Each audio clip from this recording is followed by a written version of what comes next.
11, the panel has 6 spinners from which to choose 1 and 9 fast bowlers from which to select 3. Yes, 9 fast bowlers because 3 wild cards have been introduced. That though is for the second segment of the show. We're going to start the conversation with the spinners. Let's first though look at how things have been going online. And yeah, of course, welcome to this segment, the Ultimate ODI 11. So let's see what's happening online. Miro Litheran, is he still in front?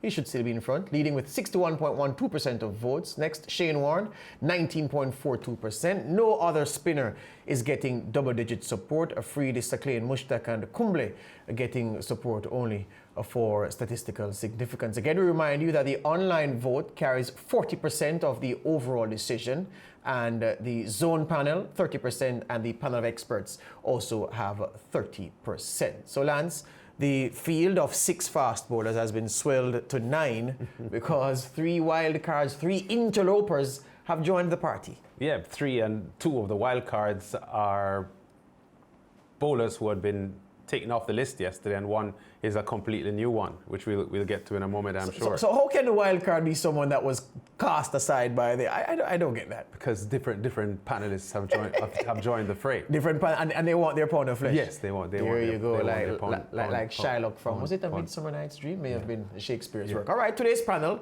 speaking of the panel, has former West Indies fast bowler Tina LaBertram Best, who after some fiery performances in the test discussion makes his ODI debut here. International commentator and international man of many things, Fazir Mohammed, all good things, mind you, and regional cricket umpire Chris Taylor, who was a cracking footballer back in his university days, Lance, playing for business administration, BIZAD at UTech. He was a star. We called him, his nickname was Jesus. To be frank, Lance, someone asked me if I didn't know Chris Taylor, and I said no. And they said, "You sure you don't know Chris Taylor?" And I said, "No." That's before I met this Chris Taylor. So when I met him, I said, "Wait, what go on, Jesus?" And they said, "Well, how you say you don't know Chris Taylor?" I said, "No, I don't know Chris Taylor. I know Jesus." You know, that's what we call him. That's when he had hair. That's when he had hair, yeah. Yes. And he looked like Michelangelo's painting of There are reports Jesus. as you continue, though, George, that he's just as good a tennis player as he is a football player or a cricketer. Yeah, he's an all-round sportsman. That's Chris. He's an all-round, for sure. All right, let me also point out that all decisions made today, all decisions will include votes from David Brook, Roland Butcher, and Sachin Ramshubag, who were on the show Thursday. My producer did not give me an introduction for Zahir Clark, but nobody can ignore Zahir Clark. He is the man who reasons through the numbers. He doesn't do flights of fancy. His selections, his opinions, grounded in research, and we also welcome him as a part of the panel. All right, let me formally go through, well, let us all go through the voting process for the panel's ultimate spinner. Okay, all right. I was premature with going to the spinner because let's do the fast bowling first. Let me go to the spinner discussion. Right, let's talk about the ultimate spinner first. Yes, I was getting my wires crossed here, gentlemen. Chris, what are you looking for in your spinner for this ultimate ODI slot? Only one spinner can be selected. What are you looking for? What must your guy have? Well, I think it's same for all the bowlers. You're going to look at economy rate as well. I mean, especially for a spinner, you might look for those middle overs where spinners can really tie down the batsmen and so on. But just like the fast bowlers as well, you're going to look at strike rate. You're going to look at average and so on. So I think it's a bit the same for all the bowlers. Yes. Obviously, there are some variations. You have some off spinners, you have some leg spinners. We have a left arm orthodox as well involved. But I think when it really comes down to the argument, you will see that there are a few guys who separate themselves from the rest in those categories that I just named, strike rate, economy rate, and average, and maybe even the effect that they had on the world stage. Chris, from your analysis, Chris, looking at these, and you've studied them, who's the weakest link among the 6? Interesting. I would actually think that I don't think the New Zealander is in the same class, Daniel Vettori.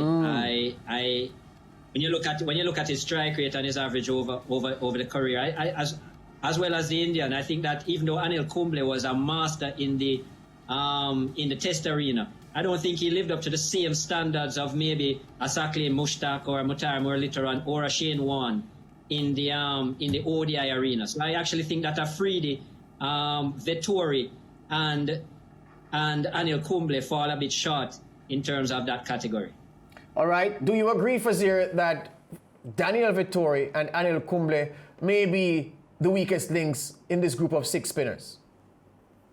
Yeah, I think so. And Shahid Afridi as well. I mean, yes, effective at times and all dynamic and whatever. And remember his big hitting and so on with the bat. But I don't think he really should factor in a consideration like this if we're talking about someone who's going to be the only spinner you're going to pick in a best ever 11. So, yeah, I concur with Chris in that regard. So it's really a 2-horse race, essentially. You know, Zahir, when I asked Chris about what he's looking for in his spinner, I was thinking that he was going to say, well, a spinner who can bat a bit, because, of course, in this format, you want someone who can give you a little bit of many things, if not a little bit of everything. Who's the strongest spinner on this list? I've asked 2 men about the weakest links. Who's the strongest individual on this list, Zahir, based on the numbers?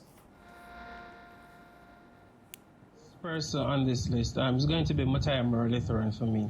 Saqlain Mushtaq is right up there with him, but looking at the longevity of Muralitharan's career and how he performed at the World Cup and in Champions Trophies matches, I'm going to give him the edge.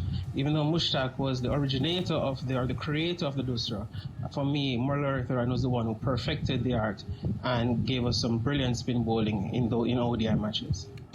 Tino, same question for you, my friend. Yeah, I mean, everybody is saying the absolutely correct thing. Matthias Muralitharan was an absolute wizard in the Test arena and the ODI arena. I just want to say that I do love what Clarky said about Saqlain. I thought Saki, as we say, was a master of the Dusra, and Muli just took it to a different level. So if you're going with only one spinner, I mean, I love Shane Warne. He's a World Cup winner as well. Bowled that magnificent spell at Lords in the '99 World Cup final. Anybody remember that against Pakistan? He was brilliant. But you got to get to the wizard, Matthias Muralitharan. Chris, if you agree with the point, what is it that makes Saqlain a better ODI spinner than Warne?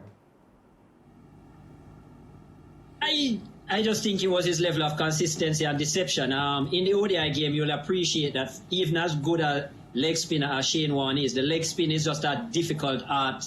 Especially in the ODI game, it does take you a while to warm up as a leg spinner, get that wrist going. Even a master like Shane Warne. And I think that would have probably worked against him in a little bit. In other words, he probably needs 2 and 3 overs to really get that shoulder warm, get the wrist going and so on. Whereas an off spinner, probably an easier task in terms of getting into his work, and I think that's why you'll see that reflection maybe in the economy rate and so on. But Saqlain Mushtaq, I mean, he was an amazing player at Pakistan. I think a lot of people forget him. But as Zaire had said, the originator of the Dusra, and if you think about it, he went through all the testing and came out clean, came out above the rest and so on with that. Whereas Matthias Muralitharan had his challenges. And to be honest, I actually think that after 2004, Matthias Muralitharan was not as devastating as he was before.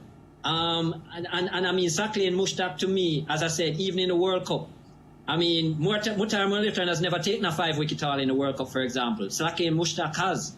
I mean, he was amazing. Yes, a shorter career, but what he did in that career was nothing but mastery. And I don't think anybody got on top of him throughout his time in ODI cricket. Fazir, do you agree with that, the point that we're interrogating Saqlain Mushtaq's quality and Saqlain Mushtaq's better effectiveness or greater effectiveness in ODI cricket versus Shane Warne? I have to disagree. I mean, the fact is that we're choosing from among the very best of the very best, so there's no issue with that. And the issue about the numbers and economy rates and all of that, there really wouldn't be a huge difference, except for the fact, and it's something that we always have to take in consideration, the huge differences in the eras in which you play one-day cricket because of the advancement of the rules and the different attitudes to batting and so on. But I can't see how you could discount Shane Warne. You're talking about someone who is a World Cup winner. Yes, he missed out in 2003 because he was taking something he shouldn't be taking and so on. But the fact of the matter is, if we're talking about someone who can deliver in a pressure situation, whether it takes him an over or two or the first ball or whatever it is that he's going to deliver, he has that type of ornery, aggressive Australian attitude that he believes he can win it for you every time. Remember, when he had that fantastic spell in the final, as Tino talked about, just a few weeks earlier, he was contemplating retirement because he had been dropped from the Australian test team for the first time ever in the home series against the West Indies. And the next thing you know, he's a World Cup winner. So he is a man for the big occasion. And as I said previously, when we were having another discussion in talking about batsmen, you want batsmen for the big occasion. You want bowlers for the big occasion. And to my mind, Shane Warne is the big occasion bowler, even ahead of Muttiah Muralitharan when it comes to ODI cricket. Chris, I give you a rebuttal. I give you a piece of that. Well, I mean, I agree that Fazir had said that it's a 2-horse race. I think it's a 3-horse race, actually. I think there's another horse in there. But yes, I agree that Shane Warne is certainly a big occasion man. Nobody doubted that about Shane Warne. And I was just comparing what a leg spinner has to go through versus an off spinner. But I certainly think that Saqlain Mushtaq, where I disagree with Faz, is that he was a big occasion man as well. I actually think that these three spinners were big occasion men when the time was needed. It wasn't just Shane Warne. I agree that he has the Australian pedigree and ferociousness about him, or the attitude. But I think that all three were big occasion men, and when they were called upon in needed times, they delivered. And Saqlain Mushtaq, apart from the fact that he didn't play as long, is no less to me in terms of quality. Yeah, gentlemen, when we were doing the test selections, there was an opportunity, as it turned out, to have two spinners in the final 11. We've been told for the ODIs that we only have one spinner to choose from. Now, given the level of success that spinners have in white ball cricket, because batsmen have to go for their shots because it's slower bowling, do you feel as if you would have preferred to have two spinners in your final 11? Let's start with Zahir. No, I think the one spinner in the final 11 will be enough. Because if you look at the overall change of the game from decade to decade, when you look at bowling averages for spinners, it has not changed that much moving from the 70s, 80s, 90s. We have not seen that significant difference. For the fast bowlers, we have seen significant differences there. And that's going to play a part in how we determine the fast bowlers for the eras. And because of that, I think it would be best for us to pick one from like each of those eras and then just stick to one spinner, because throughout the time we can compare the spinners across all the eras from 1970s until now, because there has not been that much differences when it looks at the bowling averages of these spinners. All right, we'll take that as a representative of the general comments from the panel, because time is upon us and we have to do we have to do the selection right now. So let's look at the 6 men that we're thinking about and that we're going to pick from.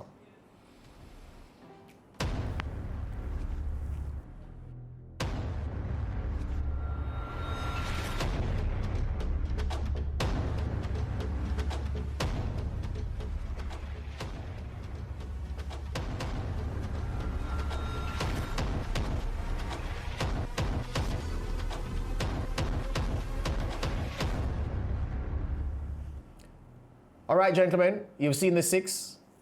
We have to now make the decision. Tino, let me hear you. Yeah, again, it's a 2-horse race for sure. In Warne and Muttiah Muralitharan, and that's it. The rest, I don't think the rest is up to that pedigree in terms of big day horses. So I am going to go with those 2 for now. You got to take one, my friend. You got to take one. Shane or Muttiah? Muttiah, Muralitharan, for sure. Muli. I'm going to go with Muli. Fazir? Shane Warne. Zahir? Muralitharan. Christopher? Saqlain Mushtaq. Wow. All right. So Sacklade, 2 for Murley, and 1 for Shane. Right? That's what we have. Yeah. That's what we have. We're So gonna Murray wins. Yeah. We have So 2. 2-1-1. 2-1-1. But that's just the on-screen panel though, Lance, because Sachin Ramshabag, Roland Butcher, and who's the other? David Brook. They all have a say as well. Yeah. So you have to combine what the on-screen gentlemen have said. So Mutai Muralitharan stands alone. Have you applied everything, Mr. Producer? You've applied the other. Yeah. So gentlemen on screen, I can report to you that Mr. Producer says when he tallies what David Brook has said, what Roland Butcher has said, and what Sachin Ramshabag has said as well, Mutai Muralitharan is the chosen spinner. Yeah? There you go. All right, gentlemen, stay where you are. We're going to deal with the fast bowlers after this break.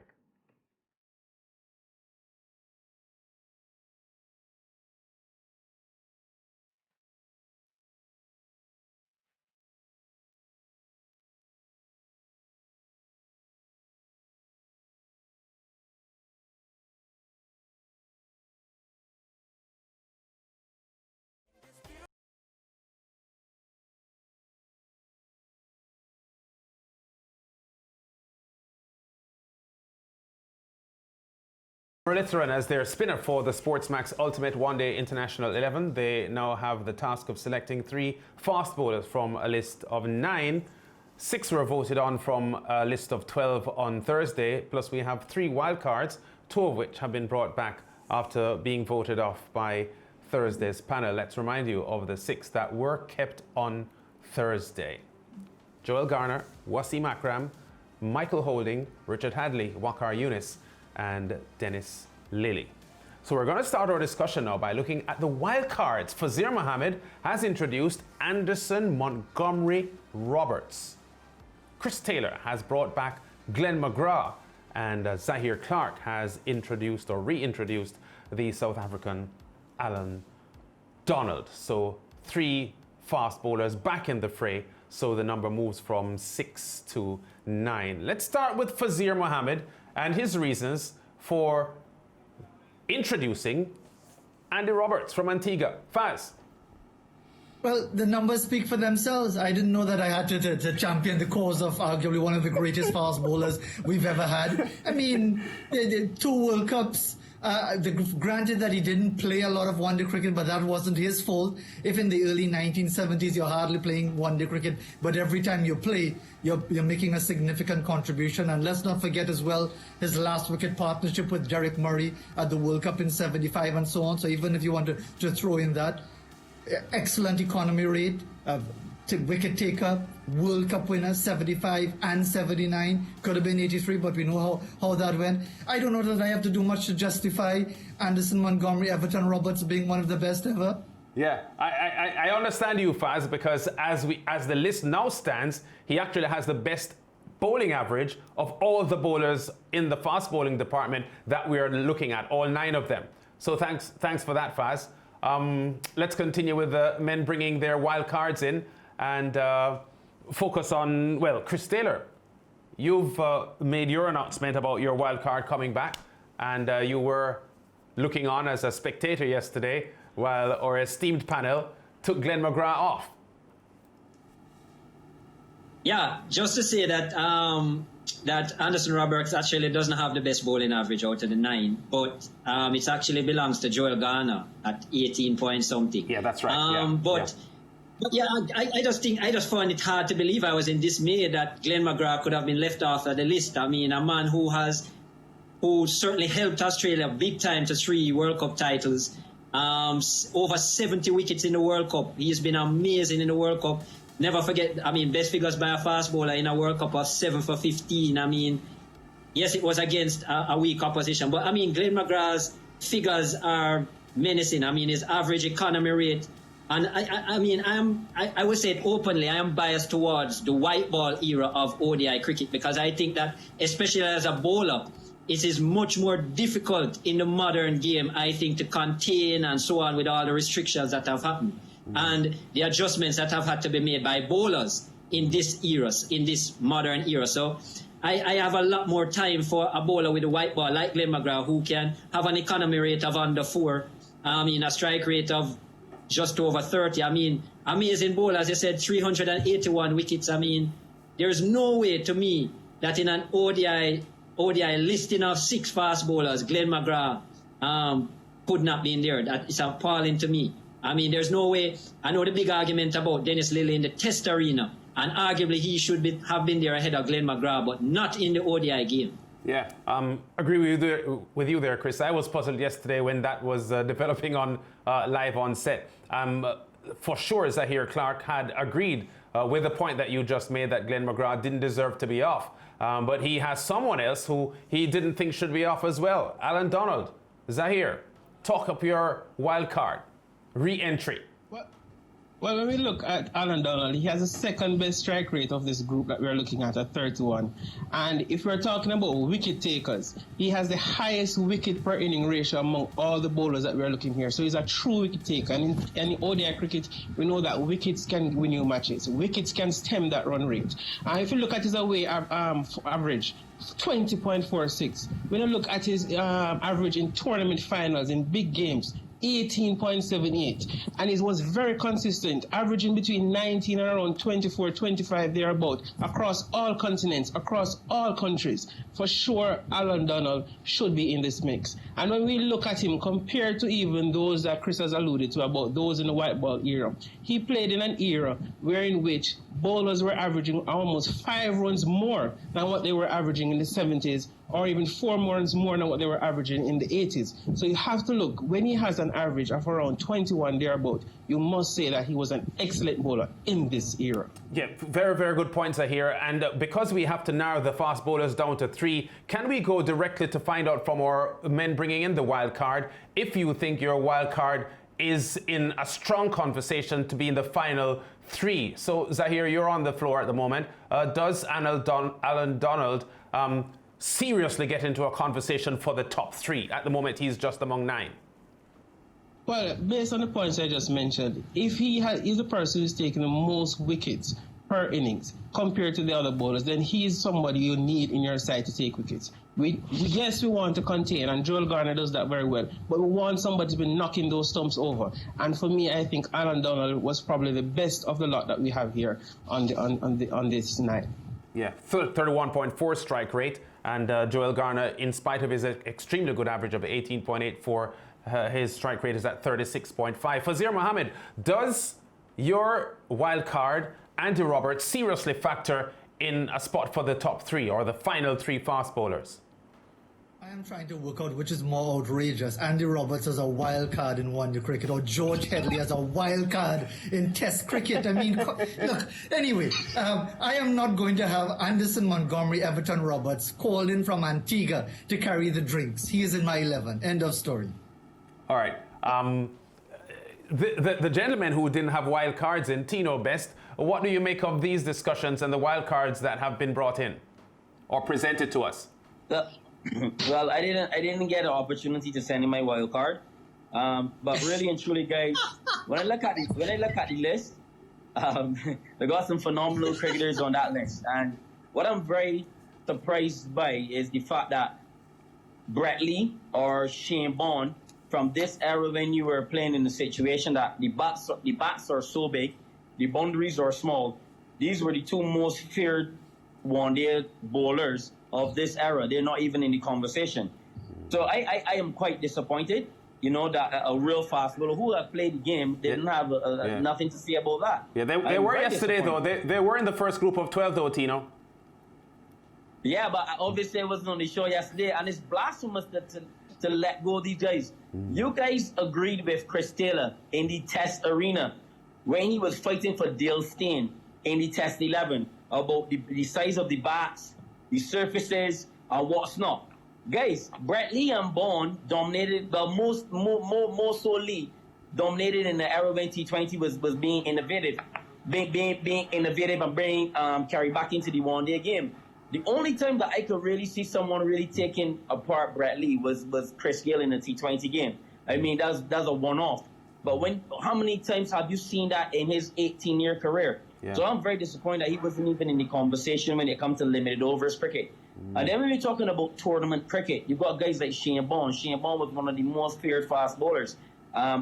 In turn, it's just that injury prevented him. But I think he gained the conversation. Yeah. But when I'm thinking about 3 fast bowlers, I'm thinking about Joe Garner is my number 1 pick for sure. Most lethal when it comes to Yorker. His economy rate was phenomenal. Wasim Akram, in terms of being a left arm seamer, bowled one of the most amazing spells in the World Cup final against England in 1992. As a young cricketer, that is still talked about today. I can remember it as clear as day. He was just amazing. And then my 3rd fast bowler, obviously, would have gone with Clark Heat and Alan Donald. I used to call him White Lightning. I thought that he was phenomenal. He was feared in that era as well. And to do the things that he has done in the limited overs game, I think those were the 3 fast bowlers they would have gone with. Yeah. Garner, Wasim, and Brett Lee. And Arnold Donald. Yeah. Just disappointed that Shane Bond and Lee did not get into the 9. That's all. I see Zahir not into the final 6 because it was 6 yesterday that we had cut to. Zahir, I saw you nodding at moments there while Tino was speaking. We do accept that Bond and Lee, based on their strike rates of less than 30 balls, is ahead of the others on this list based on strike rate. But how are you narrowing your group here? We have 9 to choose from. Well, my group, I'm trying to find a player from each era. One, I'm also trying to look at getting a wicket taker in my side. I need somebody who can also contain it and somebody that does both of those well.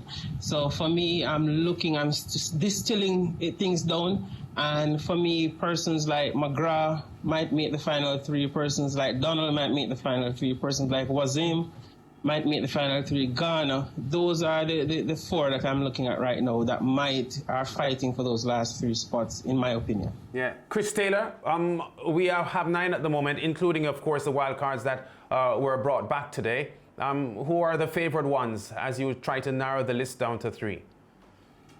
Yeah, I as I said openly, I don't have as much time for the red ball cricketers in ODI cricket. I think things were a lot easier at that time. If we even want to talk about extras not being recorded, there was no wide lines. Field restrictions didn't come until 1983. So a lot of those things to me made it easier for the red ball cricketers. It was just test cricket played in 60 overs to me.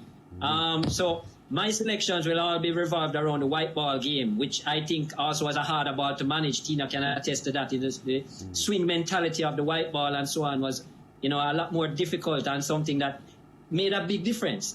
So to me, my favorite people are Glenn McGrath, Wakar Yunis, Wasim Akram. I do have a lot of time for Alan Donald. One criticism I'll say about Alan Donald, apart from the fact that he couldn't stay fit for long periods and the injuries, was just that at the World Cup, I didn't think that he delivered in the same way. I think he could have been better in World Cups, and that's a knock for me with Alan Donald, why he might miss out compared to maybe the other 3 that I mentioned. Yeah. Wasim Akram, of course, has that left-arm variety, so I like the addition of him, even though his figures might be a little worse than some of the others. That left-arm ability with the swinging white ball, major, I think, in an ultimate team. So those would be my preferred 3 at the moment. Call it 4. Yeah, I get the impression that Fazir might be chomping at the bit with your disdain, Chris, being shown for the red ball men. We heard Fazir speak earlier about Anderson, Montgomery, Everton, Roberts. How does the point that Chris make, Faz, about the red ball men and not thinking too seriously about them grab you? No, well, while he was saying that, I was uttering a lot of profanities in my mind just to get them out of the way, so I wouldn't say it on air and violate the broadcast code and get SportsMax in trouble. Because why are we assuming that players who were among the very, very best of all time in the red ball wouldn't make the adjustment to the modern requirements of one-day cricket? That's nonsense. That's absolute nonsense, because that's like saying Pele would struggle in the modern game because the game when he played was a lot slower than it is now. It is utter and complete foolishness. No disrespect to Chris, because I understand the point that he's making. The game has changed quite a bit. But are we saying, whether you're talking about an Andy Roberts or a Viv Richards or a George Headley or a Don Bradman, are we automatically ridiculing eras where the cricket appeared more simplistic and saying players who dominated in that era would not have been able to make that transition to what is being played now, to all of the adjustments that are made, all of the different allowances are made? That doesn't make any sense. Tino, any retort to Fazir's points? I mean, Fazir is on point. What Fazir is saying is absolutely correct. I don't really like to compare or talk about eras in terms of keeping it the simplicity of the game and stuff. Because when you go on YouTube and you watch Andy Roberts, he was very good. He was quick, and to see how the wicketkeeper used to react, and this is not high definition TV, so that just gives you an indication how quickly Andy Roberts was bowling. And he is one of my favorite coaches and favorite fast bowlers as well. A lot of people say that Lily is the godfather, but for me, I think Andy Roberts is the godfather of fast bowling. But Fraser is absolutely correct. But you know, I think that when it comes to and this is from a personal standpoint in terms of when I had the opportunity to play for West Indies and playing one-day cricket. I love one-day cricket. I love the fact that guys couldn't really sit down on top of you. They had to take risk to score, and that offered the opportunity to get you wickets. So I like that fact. So when I had the opportunity to play one-day cricket, they always say, like, Tino, usually out and out quick bowler. We don't mind you bowling 10 for 55, but make sure you could get 2 or 3 wickets. We don't care how much runs you go for. We need you to strike. And I think that is something that I loved about one-day cricket. And I know all bowlers, they love to play limited overs cricket because it's an opportunity to get wickets. In Test cricket, guys can sit down on you. You know, don't matter if the wicket fast or the wicket flat in one-day cricket. You need to score runs, so there's an opportunity to get your wicket. So thinking about it or looking at it from a perspective of a fast bowler, I love the one-day game. And, you know, it is a real skill set, you know, but it is one of the most enjoyable parts of cricket. So, you know, Glenn McGrath was really good. And, you know, I must say he was... I wasn't a big favorite of him because he just looked like a robot. He just did the same thing over and over and over again. So he was kind of boring, but he was one of the most incredible fast bowlers ever. All right, well, gentlemen, stand by, because in a couple of minutes from now, you will be asked to just pick 3. When we get to the votings, you'll just name the 3 fast bowlers that you are selecting out of the 9 currently facing us. But just before we do that, Zahir, we just heard comments made by Chris, Faz, and Tino. Anything that they said that you would want to add to or disagree with? Yes, for sure. Andy Roberts, if you recall, Andy Roberts, I think he made his debut in that historic match when Lawrence Rowe made his 300. But what we should remember is that in the ODI game, it's really very hard to extrapolate an Andy Roberts' career of 56 ODIs and compare him with someone like a Wasim Akram who played 300 more ODIs, 356 ODIs. It's very hard to extrapolate. And because of that, I think I would leave him off. I would also leave out someone like a Dennis Lilly because he only played 63 matches. And most of those matches, when you look at, for example, for Dennis Lilly, most of them were in Australia, England, and New Zealand, which is conducive to fast bowlers. But for me, it's very hard to extrapolate an Andy Roberts' career. So those players that are under 100 ODIs, it's very hard to extrapolate them to these modern players who are playing 200 and 300. Joel Garner just makes the cut for Garner me. is under 100 to Zion. 98, just about there. Holding makes the cut for me right at 102, and that's why I said about 100 ODIs. So yes, above there, but those below, that's the thing. So that's why someone like Garner and Holding still makes the cut for me. Yeah, of course, Joel Garner with his 18.84 average, very, very compelling stats, even though he played fewer than 100 ODIs. As we said, he played 98. So we're getting ready to vote, gentlemen. Stand by, get your 3 fast bowlers ready, because in a moment, that's where we are going. 3 fast bowlers from the 9.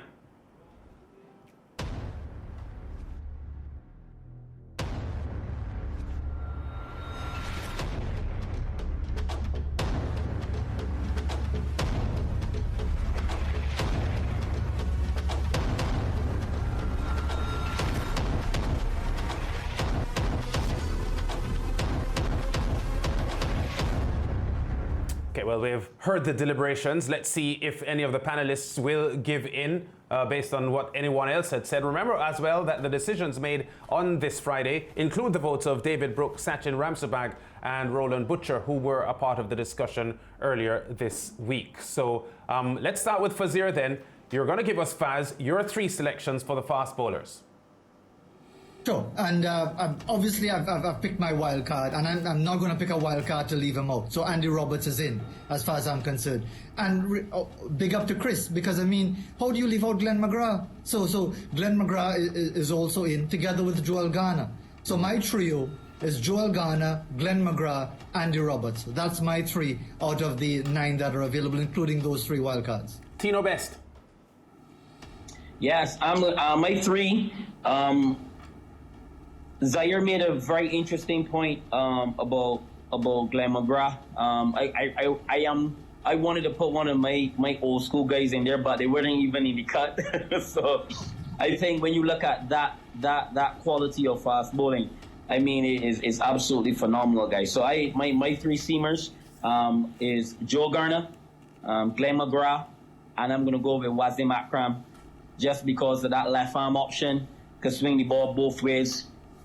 You know, in those days, they had the reverse swing. He was a master of it. You might say maybe a little bit of finger work, but anyway, he was really good at it. And those are my 3: McGrath, Garner, and Wasim Akram. All right, just before we move from you, Tina, 2 or 3 times in your discourse you have mentioned about someone that you wanted to put in, but you didn't call a name. Who might that person be?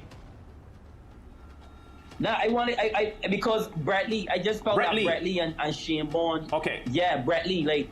Okay, yeah, I understand. I wanted to play Bradley, but you guys don't have him in the cut, because when you think about the modern era, yes, and the way that Bradley just bowled, like the speed of song. Yes. He won 2 World Cups. He bowled quickly. I mean, like Bradley is an inspiration for all young fast bowlers. In my era, okay, we look up to him and Shoaib Akhtar. All right. In terms of like that ultimate quick and stuff. So he was someone that if I had to pick my own 11, Bradley would have been there. My 11. Okay. All right. Zaire Clark, your 3. It comes down to 4, and I'm still tossing around in my mind. But I'm going to go with Garner. I'm going to give one of the old school guys some love. I'm also going to give Glenn McGrath. You're giving the old fella some love. I'm also going to give Glenn McGrath. And the 3rd position comes down for me between Donald and Wasim Akram. And I love both of them, but Donald being the better wicket taker, I'm just going to nudge and give him the edge. Wasim had an issue with the English, always averaged high in both Test cricket and ODI cricket, high against them, 35 and above. And at no point in time, when you look at Donald's career, any team dominated him that way. So I'm going to Donald. Okay, so Garner, McGrath, and Donald for Zaire Clark. Chris Taylor, your final 3. Yeah, well, you don't have to wonder about the color of the ball I will be choosing. I definitely agree with Tina. I like the left arm variation of Wasim Akram. I think that's important in a bowling lineup to have variety. So I'm going to go with Wasim for the left arm variety. I'm also going to go with his countryman who has the best strike rate of all the bowlers, devastating in terms of 5 wicket hauls and so on. Waqar Younis. And Glenn McGrath, of course, my wild card as well. He will top it off. So for me, it's the Australian and the 2 Pakistanis. All right, well, our producers in a moment will provide the final stats for us, but it certainly looks as if Glenn McGrath has made the final cut. And I must say that I am not startled by that, because, George, I was mentioning from yesterday that I was bewildered by Glenn McGrath's omission from the final 6 based on what the panelists had said. Remember that the other panelists who had been on before, Sachin Ramsabag, David Brook, and Roland Butcher, also have their votes to add to what you just heard. In the meantime, we have our zone picks to give as well, George. And who might those be? Wasim Akram plus 2. They're the zone picks, inclusive of the spinner, which the zone team picked as well. Michael Holding, Joel Garner, and Wasim Akram. I don't think there is any of the panelists that were on today that picked these 3 fast bowlers in one go. No. And we didn't, as a group, have Glenn McGrath in. No, and none of these 4 gentlemen picked Michael Holding today, did they? I don't think so. No, nobody did. I don't think so. Holding stats very, very impressive though, George. Mikey Holding has a bowling average of 21.36 and his economy rate was 3.30, which is tremendous. His strike rate, a little bit below some of the other top men here. Yeah. But, and again, he didn't play that many. He only played 102 internationals and took 142 wickets. But the panel final decisions have McGrath in from that group.